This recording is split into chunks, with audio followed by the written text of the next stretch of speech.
खबर की इस वक्त हम बात कर रहे हैं। उत्तर प्रदेश में सरकारी नौकरियों में बड़े बदलाव की तैयारी सरकार कर रही है। उत्तर प्रदेश में सरकारी नौकरी अब प्राइवेट जैसी होगी। प्रोफेशनलिज्म और परफॉर्मेंस बेस्ड होगा काम। 5 साल तक संविदा पर तैनाती होगी। इस वक्त की उत्तर प्रदेश की यह बड़ी खबर। समूह ख और ग में संविदा पर तैनाती होगी। 6 महीने में संविदा कर्मचारी का मूल्यांकन किया जाएगा। कर्मचारियों के प्रदर्शन और दक्षता का मूल्यांकन होगा। 60% से कम अंक पाने पर सेवा मुक्त कर दिया जाएगा। 5 साल के बाद ही की जाएगी मौलिक नियुक्ति, यानी कि 5 साल का शुरुआती जो पीरियड होगा वो संविदा का पीरियड होगा और उसमें आपका मूल्यांकन 6 महीने के आधार पर, यानी कि हर 6 महीने पर मूल्यांकन किया जाएगा। संविदा कर्मचारी के मूल्यांकन में अगर उसके प्रदर्शन को और दक्षता का जो मूल्यांकन होगा उसमें वो खरा उतरेगा, तभी 60% से कम अंक वाले सेवा मुक्त कर दिए जाएंगे। और बातचीत करने के लिए अनामिका हमारी संवाददाता हमारे साथ सीधे जुड़ रही है। अनामिका, सरकार ने क्या तैयारी की है और कब से यह लागू होगा और किस तरीके का कैटेगराइजेशन इसको लेकर किया गया है? और देखिए अनुपम, समूह ख और ग की भर्तियों के लिए प्रदेश सरकार एक बड़े बदलाव की तैयारी में है, जिसका प्रस्ताव तैयार करवाया जा रहा है। बेशक इसको अभी आगे कैबिनेट में भेजा जाएगा और कैबिनेट में पास होने के बाद ही पूरा प्रारूप सामने आ पाएगा। लेकिन अभी तक जो विचार विमर्श चल रहा है वो बहुत ज़्यादा चौंकाने वाला है, क्योंकि ये माना जाता रहा है प्रदेश सरकार में या फिर कहीं पर भी अगर आप नौकरी करेंगे, अगर गवर्नमेंट जॉब की बात यहाँ पर आती है तो सबसे पहले लोग कहते हैं सिक्योरिटी की बात। तो यहाँ पर प्रदेश सरकार ये चाहती है कि जो लोगों की परफॉर्मेंस होती है, जो दक्षता होती है, जो टैलेंट होती है और जो कामकाज में लेजीनेस होती है, वो इससे चली जाएगी। और इसके लिए तहत ये नियम बनाया गया है कि समूह ख और भर्तियों के बाद भी, नियुक्ति के बाद भी आप प्रोबेशन पीरियड पर रहेंगे। हर साल आपके कामकाज की स्क्रूटनी की जाएगी। साल के अंतिम में अगर आपकी परसेंटेज 60 से ऊपर होती है तब जाके माना जाएगा कि आप सेफ है, वरना आप छटते चले जाएंगे। 5 साल के बाद अगर उस विभाग में जो लोग बचे हुए होंगे उनको मौलिक नियुक्ति यानी कि परमानेंट ज्वाइनिंग करवाई जाएगी। प्राइवेट सेक्टर्स में भी लगभग ऐसा ही होता है, लेकिन आप ये देखेंगे प्राइवेट सेक्टर्स में कि जो प्रोबेशन पीरियड होता है वो 6 महीने का होता है। 6 महीने के दौरान भी आपको पूरी सैलरी, टीए, डीए, सारे जो नियम कानून होते हैं वो बिल्कुल वैसे ही होते हैं। लेकिन प्रदेश सरकार की ओर से जो नया नियम तैयार करवाया जा रहा है उसके तहत आपको जो बाकी सुविधाएं होती हैं समूह ख के दौरान जो मिलनी चाहिए, फिर चाहे वो टीए, डीए की बात हो, फिर चाहे स्वास्थ्य की सुविधाओं की बात की जाए, आवास की बात की जाए, तो ये सुविधाएं भी आपको नहीं मिलेंगी। सिर्फ और सिर्फ आप सैलरी बेस पर रहेंगे, यानी कि जो सैलरी आपकी बनती है वो सैलरी आपको मिलती रहेगी, लेकिन फिर भी जो तलवार है वो आपके ऊपर लटकती रहेगी पूरे टाइम। खतरे की घंटी हमेशा बजती रहेगी। बिल्कुल बिल्कुल अनामिका, हमारे दर्शकों के लिए अगर आप बता पाएं तो बताइए, ख और ग ये जो समूह है इसमें कौन कौन से लोग कैटेगराइज होते हैं, कौन कौन सी सरकारी नौकरियां इसमें निकलती हैं, और साथ ही साथ क्या सरकार जिस तरीके से इस पूरे प्रारूप को लेकर के सामने आ रही है, सरकार ये चाहती है कि रिजल्ट ओरिएंट हो। जो सरकारी दफ्तरों के बारे में, सरकारी लोगों के बारे में कहा जाता है कि कुर्सी पर बैठे और कुर्सियां तोड़ रहे हैं, दफ्तरों में काम नहीं हो रहा, ऐसे में रिजल्ट ओरिएंट होना चाहिए।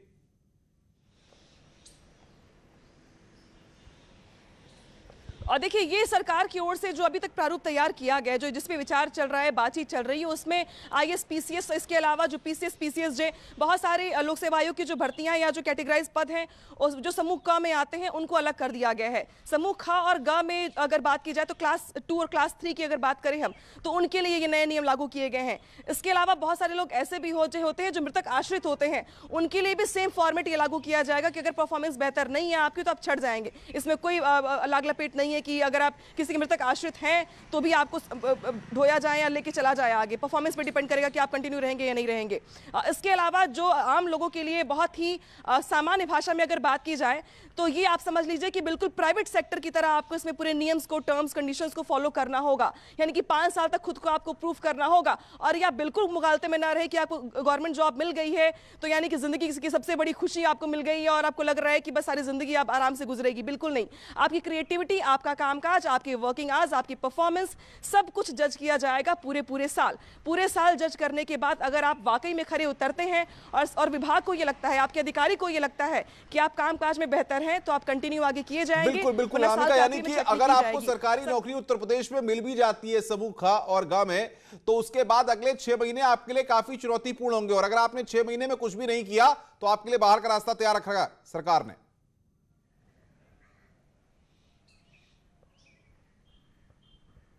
देखिए अनुपम, पूरा फॉर्मेट देखे तो कम से कम कुछ ऐसे ही समझ में आ रहा है कि जहां पे प्रोबेशन पीरियड की बात हम प्राइवेट सेक्टर्स में कहते हैं, जहां पे ये मौका दिया जाता है और कहा जाता है कि भाई 6 महीने प्रूव करिए अपने आप को। हालांकि ये बात और है कि यहाँ पे 5 साल का टेन्योर दिया गया है, 5 साल का टाइम दिया गया है।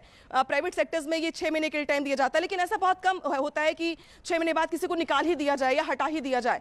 लेकिन यहाँ पे जो समूह ख और ग के लिए जो नियम बनाए जा रहे हैं उसमें ये तय कर दिया जाएगा, जब कैबिनेट में जब डिसीजन जाएगा या पूरा प्रारूप जाएगा तो उसमें चीजें शायद और खुल के सामने आ पाएंगी। लेकिन अभी तक जो बातचीत चल रही है उसके आधार पे 5 साल जो है वो आपके सिर्फ और सिर्फ आपकी परीक्षा के हैं, जिसमें आपको हर साल एग्जाम देना होगा और हर साल के एग्जाम में पास होने के बाद ही आप बिल्कुल बिल्कुल अनामिका, बहुत बहुत शुक्रिया आपका हमारे साथ जुड़ने के लिए। तो उत्तर प्रदेश में अब सरकारी नौकरी भी प्राइवेट जैसी होने वाली है और इसको लेकर सरकार तैयारी कर रही है। अब देखना क्या होगा कि कैबिनेट कितनी जल्दी सबको अप्रूव करती है और इस पर क्या रिएक्शंस आते हैं उनको भी यहां पर देखना होगा। आगे बढ़ते हैं। बाहुबली अतीक अहमद पर कार्रवाई लगातार जारी है।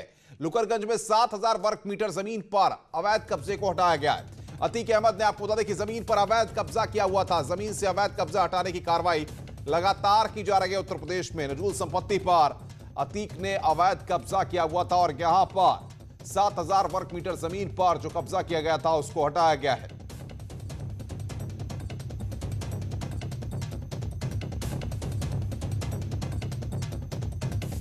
बाहुबली पूर्व सांसद अतीक अहमद पर लगातार शिकंजा कसता जा रहा है। कार्रवाई यहां पर हो रही है। ये तस्वीरें अब आपको प्रयागराज की दिखा रहे हैं। बाहुबली अतीक अहमद किस तरीके से अवैध कब्जा करके रखे हुए थे और यहां पर लुकरगंज में जमीन पर जो अवैध कब्जा किया गया था उसको हटाया जा रहा है। ये एक्सक्लूसिव तस्वीरें इस वक्त आपकी स्क्रीन पर आप देख रहे हैं किस तरीके से जमीन पर कब्जा किया हुआ था और नजूल संपत्ति पर यह कब्जा करके रखा हुआ था, जिस पर प्रशासन ने आज बुलडोजर चलवाया और वहां से इस अवैध कब्जे को हटाया गया। ये प्रयागराज की तस्वीरें लुकरगंज में जहां पर यह अवैध कब्जा किया हुआ था। तो बाहुबली पूर्व सांसद अतीक अहमद की अपराध और बाहुबल से अर्जित की गई अवैध और बेनामी संपत्तियों के खिलाफ योगी सरकार की कार्रवाई लगातार जारी है। कार्रवाई की ये 4 तस्वीरें आपकी टेलीविजन स्क्रीन पर आप देख रहे हैं। 12 सितंबर 2020 को अवैध निर्माण ध्वस्त होता है। भांजे उस्मान की प्रॉपर्टी भी 11 सितंबर को ध्वस्त होती है। 7 सितंबर 2020 को अवैध बिल्डिंग पर बुलडोजर चलता है और करीबी रिश्तेदार की बिल्डिंग को 5 सितंबर 2020 को ध्वस्त किया जाता है। और बातचीत करने के लिए सर्वेश दुबे हमारे संवाददाता प्रयागराज से हमारे साथ सीधे जुड़ रहे हैं। सर्वेश, जिस तरीके से अतीक ने अपना साम्राज्य खड़ा किया, अब एक एक करके योगी सरकार उस पर बुलडोजर चला रही है और बता रही है, साफ संकेत हैं कि जो नियम कहता है वही होगा। गुंडागर्दी, माफियागर्दी, बाहुबल के आधार पर कब्जे नहीं होंगे उत्तर प्रदेश में। जी अनुपम, निश्चित तौर पर लगातार कार्रवाई जारी है और पूर्व सांसद अतीक अहमद के खिलाफ आज जो कार्रवाई हो रही है, हम उसी जमीन पर खड़े हैं जो कि लुकरगंज में है, 7000 वर्ग मीटर में है और यहाँ पर कई जेसीबी मशीनों को लगाकर आज अतिक्रमण से इसको मुक्त कराया गया है और अब इसका कब्जा प्रशासन अपने हक में ले रहा है। और इस पर क्या कार्रवाई हो रही है, इसकी कितनी कीमत है, जानने के लिए हमारे साथ पीडीए के 2 अधिकारी मौजूद हैं, जोनल अधिकारी हैं, सत शुक्ला जी, आलोक पांडे जी। पहले सत शुक्ला जी से पहला सवाल करेंगे।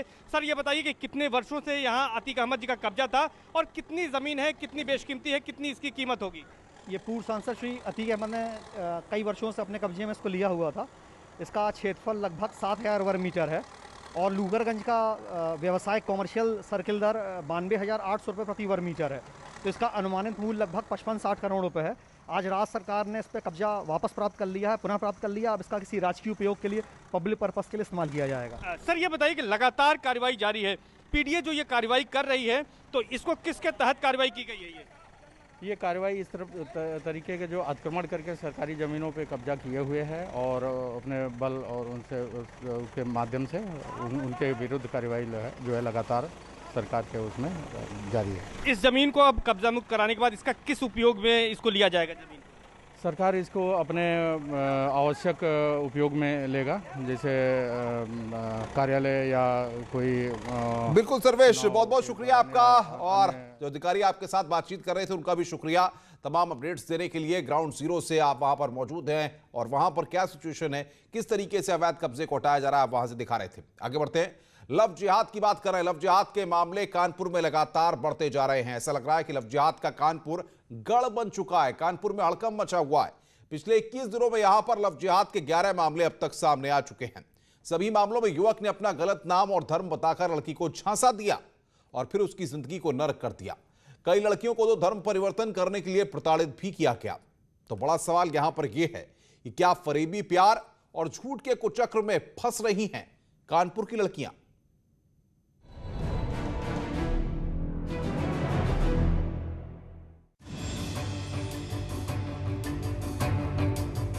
कानपुर हाल के दिनों में लव जिहाद का एक तरह से गढ़ बनता जा रहा है। ताजा मामला किदवई नगर थाना क्षेत्र का है, जहां एक शख्स ने लड़की को अपना गलत नाम बताकर प्रेम जाल में फंसा लिया, जिसके बाद वो उसे भगाकर नोएडा ले आया।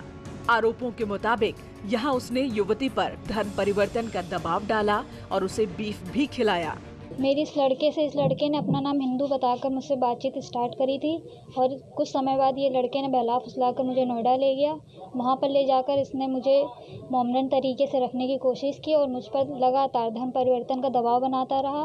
और इसी बीच इसने मुझे कई बार नॉनवेज खिलाया और मुझसे ये बोला कि तुमने गाय का मांस खा लिया है। और इसके बाद इसने मस्जिद के मौलवी को मेरे पास लेकर आया और उनसे संबंध बनाने के लिए प्रेशर डालता रहा। किसी तरह अपनी इज्जत बचाकर मैं वहाँ से भाग आई। किसी तरह वो वहाँ से भागकर लौटी तो वीडियो वायरल करने की धमकी देकर युवक उसे अपने घर ले गया। यहाँ युवक और उसके परिवार वाले युवती पर धर्म बदलने का दबाव बनाते रहे। जब लड़की अपने घर लौट आई तब उस सिरफिरे ने 1 महीने पहले उसे आखिरी बार मिलने के बहाने बुलाया और चाकू से गोदकर घायल कर दिया। 1 महीने पहले इसने मुझे बातचीत के बहाने बहला फुसला कर कि सिर्फ मुझे 5 मिनट बात करनी है, मुझे बुलाया और वहाँ पर बुलाकर ये और इसका भाई पहले से मौजूद थे। इसने मुझे चाकू से कई बार हमला किया, जब तक इतना मारा कि जब तक मैं वहाँ से गिर नहीं पड़ी। दूसरा मामला गोविंद नगर थाना क्षेत्र के गुजैनी इलाके का है। यहाँ भी एक शख्स ने अपना नाम बदलकर लड़की को प्रेम जाल में फंसाया और अपने साथ भगा ले गया। लड़की के परिजनों का आरोप है कि बेटी घर में रखे रुपए और जेवर भी अपने साथ ले गई। तो क्या पहले इसने अपना नाम दूसरा बताया था? रमन बताया था, रमन। हाँ, पहले रमन बताया। और कहाँ का रहने वाला है? ये बिहार दरभंगा साइड बता रहा था। अभी आपने पुलिस शिकायत करी, क्या है? क्या कहना है पुलिस का? कल एनसीआर देगी। तो क्या कानपुर में बढ़ रही लव जिहाद की घटनाओं के पीछे कोई गहरी साजिश है? पुलिस को भी ऐसा ही लगता है। तभी तो कानपुर रेंज के आईजी ने एसआईटी को विदेशी फंडिंग की जांच करने को कहा है। इन सभी मामलों की जांच करने के लिए एक एसआईटी यहाँ पर गठित की गई है, जो कानपुर नगर के इस तरह के सभी प्रकरणों की जांच कर रही है। इसमें इस तरह की बातें भी आई हैं कि इन परिवारों की, जिसमें इन लड़कियों की मैरिज हुई है, उनकी आर्थिक स्थिति अच्छी नहीं है। उसके बावजूद कोर्ट्स में ये लोग बड़े बड़े वकील पैरवी के लिए खड़े कर रहे हैं, तो इसलिए इनको कहीं से फंडिंग मिल रही है। तो इस बिंदु पर भी एसआईटी जांच कर रही है। दरअसल लव जिहाद के आरोपी अपने बचाव में नामी गिरामी वकील हायर कर रहे हैं। यही वजह है कि पुलिस को शक है कि लव जिहाद की बढ़ती घटनाओं के पीछे कहीं न कहीं विदेशी फंडिंग हो रही है। Bureau report, news 18। लव जिहाद का गढ़ है कानपुर। कानपुर में लव जिहाद का मास्टरमाइंड कौन है, ये सबसे बड़ा सवाल अब यहां पर खड़ा हो रहा है। कानपुर में 21 दिन में लव जिहाद के 11 मामले सामने आ चुके हैं। क्या सब मामलों के तार आपस में जुड़े हुए हैं, ये अपने आप में एक सवाल। लव जिहाद में विदेशी फंडिंग की जांच। लव जिहाद के अधिकांश आरोपी आर्थिक रूप से कमजोर हैं। महंगे वकील हायर कर रहे हैं लव जिहाद के आरोपी। महंगे वकील कहां से पैसे दे रहे हैं आरोपी, ये अपने आप में बड़ा सवाल। ऐसे में क्या इन सब के बीच में आपस में कोई कनेक्शन? और अब हम आपको बता रहे हैं ग्राफिक्स की मदद से कि 21 दिनों में लव जिहाद के 11 मामले कब कब सामने आए हैं। 20 अगस्त की अगर बात करें तो किदवई नगर में लव जिहाद का मामला सामने आया है। इसके बाद 24 अगस्त को एक मामला आता है पनकी और कल्याणपुर में, जहां पर लव जिहाद के 4 मामले सामने आते हैं। 27 अगस्त को गोविंद नगर में नाबालिग से लव जिहाद, 2 सितंबर को चकेरी में नाबालिग से लव जिहाद, और उसके बाद 8 सितंबर को नौबस्ता में नाबालिग से यौन शोषण। ये मामले 9 सितंबर को महाराजपुर में किशोरी को भगाने का आरोप और 11 सितंबर को गोविंद नगर में पहचान छुपाकर जाल में फंसाया गया। 12 सितंबर को युवती पर धर्म परिवर्तन का दबाव बनाया गया। ये कुल मामले हैं जो 21 दिनों के भीतर सामने आए हैं। और बातचीत करने के लिए श्याम तिवारी हमारे संवाददाता हमारे साथ सीधे जुड़ रहे हैं कानपुर से। श्याम, जिस तरीके से पिछले 21 दिन में 11 मामले सामने आ चुके हैं, सवाल कई हैं, क्या आपस में कोई तार जुड़ रहे हैं? पुलिस क्या कह रही है? बिल्कुल, जिस तरीके से लगातार लव जिहाद के मामले सामने आ रहे हैं वो चिंता का विषय बने हुए हैं। कानपुर एक तरीके से लव जिहाद के हब के रूप में सामने आ रहा है और औद्योगिक नगरी जिसकी पहचान काम धंधों के लिए हुआ करती थी, आज केवल सुर्खियों में है तो लव जिहाद की वजह से है। आपको बता दें कि शुरुआती दौर में जो 5 मामले सामने आए थे, इनमें जो आरोपी हैं वो पर्टिकुलर एक स्थान के रहने वाले बताए जा रहे थे और उनके कहीं ना कहीं तार जो यहाँ का जूहीलाल कॉलोनी का इलाका है उससे जुड़ा हुआ था। ये मामले सामने आने के बाद ही डीआईजी ने एसआईटी का गठन कर दिया और इसके बाद 6 और नए मामले सामने आ चुके हैं, जिसमें कहीं ना कहीं धर्म का आधार बना करके अपनी पहचान छिपा करके युवतियों से दोस्ती की गई, उनसे शादी की गई या फिर उनको भगा करके ले जाने का काम किया गया। लेकिन इन सभी मामलों में एक चीज़ जरूर देखने को मिली है कि लड़कियों पर धर्म बदलने का दबाव बनाया गया है, जिसके लिए तमाम तरीके के हथकंडे। बिल्कुल, मैं समझ रहा हूं आपकी बात को श्याम, लेकिन ये बताइए, अधिकारी कह रहे हैं कि हमने एसआईटी बना दी है, एसआईटी जांच कर रही है, लेकिन विदेशी फंडिंग का कनेक्शन, महंगे वकीलों को खड़ा करना, ये सारी चीजें एक प्रमाण के तौर पर सामने आती हैं। ऐसे में क्या एसआईटी ने अब तक कुछ लोगों से पूछताछ की है, कुछ चीजों को खंगालने की कोशिश की है? बिल्कुल, जिस तरीके से कानपुर का इतिहास रहा है और कानपुर में जिस तरीके से सिमी का बड़ा नेटवर्क यहाँ पर रहा है, इसके बाद पीएफआई का बड़ा नेटवर्क यहाँ पर रहा है और तमाम जो आतंकी संगठन है उनके तार कहीं ना कहीं कभी ना कभी कानपुर से जुड़ते हुए नजर आए हैं। यही वजह है कि जो एसआईटी है और जो अधिकारी हैं उनका फोकस इस बात पर है कि कहीं लव जिहाद के लिए कहीं से फंडिंग तो नहीं की जा रही। बिल्कुल श्याम, बहुत बहुत शुक्रिया आपका हमारे साथ जुड़ने के लिए और बातचीत करने के लिए। श्याम तिवारी हमारे संवाददाता हमारे साथ जुड़ रहे थे। और आपको बताएं, स्वागत है। ब्रेक के बाद मुख्यमंत्री से मिले हैं सुदीक्षा भाटी के परिजन। लखनऊ में मुख्यमंत्री योगी आदित्यनाथ से मुलाकात की है।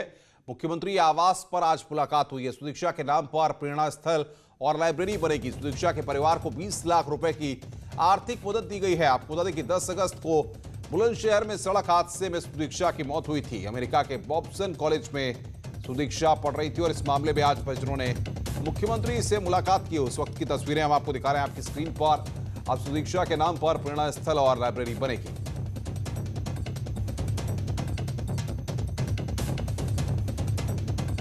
ये एक्सक्लूसिव तस्वीरें इस वक्त आपकी स्क्रीन पर। आज परिवार के लोग मुख्यमंत्री से मुलाकात करने के लिए पहुंचे और मुख्यमंत्री से मुलाकात की और उसके बाद परिवार के लिए आर्थिक मदद का ऐलान मुख्यमंत्री के द्वारा किया गया।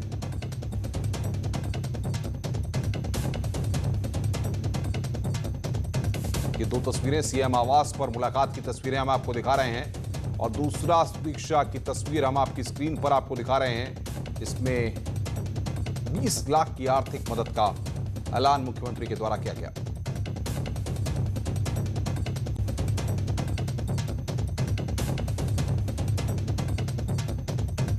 मुझे आईएएस नहीं बनना, मुझे कुछ ऐसा करना है जो विश्व स्तर पे मैं लाखों हजारों लोगों को सफल करूं। ऐसी कामों के साथ हम तो शायद इस चीज़ को भूल नहीं पाएंगे, लेकिन शुक्रगुजार है सांसद जी का, विधायक जी का, मुख्यमंत्री जी का, जिन्होंने हमारी पीड़ा को समझा। परिवार ने खासतौर से जो मांग की कि सुदीक्षा भाटी का जो वहाँ प्रेरणा स्थल, एक लाइब्रेरी वहाँ बने, उसकी याद में, क्योंकि वो शिक्षा से जुड़ी हुई थी, प्रेरणा आने वाली पीढ़ी को उससे मिले। इसके लिए माननीय मुख्यमंत्री जी ने तुरंत वहाँ जिला प्रशासन को आदेश कर दिया कि वहाँ प्रेरणा स्थल और वहाँ पर लाइब्रेरी उसके नाम पे बने। 15 लाख रुपए की आर्थिक सहायता तुरंत प्रदेश सरकार की तरफ से और 5 लाख रुपए हम लोग वहाँ मिलकर 5 लाख रुपए की सहायता हम करेंगे, तो 20 लाख रुपए की आर्थिक सहायता माननीय मुख्यमंत्री जी ने सुदीक्षा भाटी के परिवार की है।